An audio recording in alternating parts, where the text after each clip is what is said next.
आप हैं news net India के साथ। कर्नाटक में 7 जून तक बढ़ा लॉकडाउन। बेंगलुरु।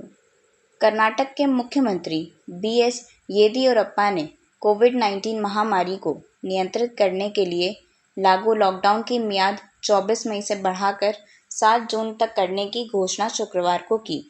राज्य में 10 मई से ही सख्त पाबंदियां लागू हैं और यह मियाद 24 मई को खत्म होने वाली थी, लेकिन नए आदेश के बाद यह रोक अब 7 जून की सुबह तक लागू रहेगी।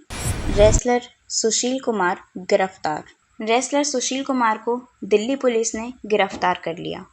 पिछले दिनों टोल प्लाजा से उनकी सीसीटीवी फुटेज सामने आई थी। इसके पहले दिल्ली पुलिस ने सुशील कुमार पर 1 लाख का इनाम भी रखा था। सुशील कुमार को दिल्ली के मुंतका इलाके से गिरफ्तार किया गया। अपने साथी पहलवान सागर राणा की हत्या का आरोप सुशील कुमार पर है। मामले में एफआईआर दर्ज होने के बाद से वे फरार थे। जल्द मिल सकती है वैक्सीन लगवाने वालों को गुड न्यूज़। इन दिनों स्पेन में एक रिसर्च चल रही है जो वैक्सीन लगवाने वालों के लिए गुड न्यूज़ साबित हो सकती है। ऐसी ही एक गुड न्यूज़ यानी अच्छी खबर वैक्सीन लगवाने वालों को आने वाले समय में मिल सकती है। खबर है कि स्पेन में एक परीक्षण किया गया है जिसमें यह पाया है कि 2 डोज अलग अलग वैक्सीन के लगवाए जा सकते हैं। उदाहरण के तौर पर यदि आपने पहली डोज कोविशील्ड की लगवाई है तो दूसरी डोज स्पुतनिक की लगवा सकते हैं। कोरोना के नए वेरिएंट को लेकर भी तमाम तरह की चिंताएं हैं। इस परीक्षण का नतीजा बेहद उत्साहजनक रहा है।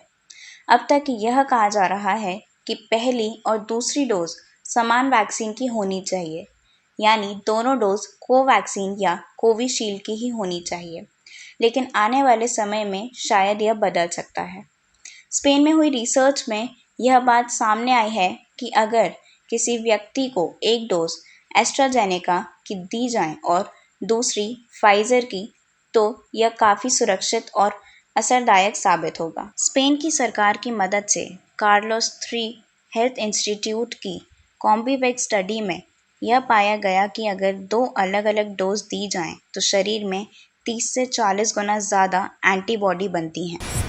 कोरोना काल में भारतीय रेलवे के इतिहास में महिलाओं ने कराया नाम दर्ज। हम सभी जानते हैं कि कोरोना के दूसरी लहर में देश भर में ऑक्सीजन ट्रेनों और सेना के विमानों द्वारा पहुंचाया गया है। दूसरी लहर में ऑक्सीजन की ज़्यादा ज़रूरत पड़ी। इसे पूरा करने के लिए भारतीय रेलवे ने कॉरिडोर की तरह बनाकर देश भर में कोने कोने में ऑक्सीजन पहुंचाई। देश में ऑक्सीजन की वर्तमान स्थिति पहले की अपेक्षा पूरी तरह से बदल चुकी है। भारतीय रेलवे के इतिहास में एक नया अध्याय तब जुड़ा जब यह पता चला कि रेलवे से ऑक्सीजन की सप्लाई करने वाली पहली ट्रेन की चालक महिलाएं थीं। भारतीय रेलवे की पहली ऑक्सीजन एक्सप्रेस ट्रेन 2 महिला पायलटों द्वारा संचालित जमशेदपुर से 120 टन मेडिकल ऑक्सीजन लेकर शुक्रवार शाम बेंगलुरु पहुंची। उन्होंने पिछले 120 किलोमीटर की दूरी को 1.5 घंटे में कवर किया, जिसकी औसत गति 80 किलोमीटर प्रति घंटे थी। ट्रेन तरल मेडिकल ऑक्सीजन के 6 टैंकरों के साथ झारखंड के टाटानगर से शुरू हुई थी। यह कर्नाटक की 7वीं ऑक्सीजन एक्सप्रेस थी। अब एटीएम से भी निकाल सकेंगे रुपए। फ़ोन पे, गूगल पे, अमेज़न पे या पेटीएम यूज़र्स के लिए खुशखबरी। यदि आप फ़ोन पे, गूगल पे, अमेज़न पे या पेटीएम जैसे मोबाइल फ़ोन वॉलेट का इस्तेमाल करते हैं तो आपके लिए खुशखबरी है। अब इससे एटीएम से कैश निकालने की सुविधा भी मिलेगी। भारतीय रिजर्व बैंक ने हाल ही में इसकी अनुमति दी है। फिलहाल यह सुविधा भारतीय स्टेट बैंक समेत अन्य बैंक ने अपने मोबाइल ऐप से उपलब्ध करा दी है, लेकिन अब यह सुविधा आपको इन फ़ोन वॉलेट से भी मिलेगी। यही नहीं, अब फ़ोन पे वाले गूगल पे या अमेज़न पे वाले को पैसे भेज सकेंगे या मंगा सकेंगे। अब तक एक ही तरह के यूज़र्स इसका इस्तेमाल कर पाते थे। हालांकि इसके लिए केवाईसी या नो योर कस्टमर की औपचारिकता पूरी कर लेनी होगी। मुख्यमंत्री श्री चौहान ने कहा 31 मई तक प्रदेश को कोरोना मुक्त कराना है। मध्य प्रदेश में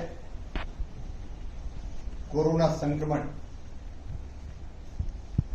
अब पूरी तरह से नियंत्रित है।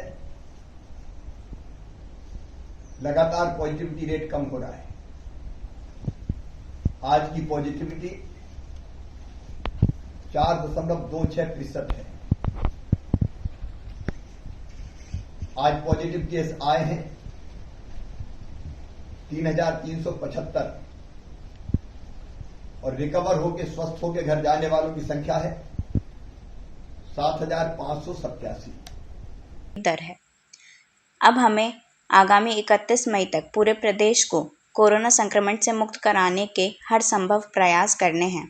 हमें आगामी 1 जून से प्रदेश के सभी जिलों में वहां की स्थिति अनुसार धीरे धीरे चरणबद्ध रूप से कोरोना कर्फ्यू हटाना है। इन नन्हे बच्चों की शैतानियां देखकर आप हैरान हो जाएंगे। देखिए यह वीडियो।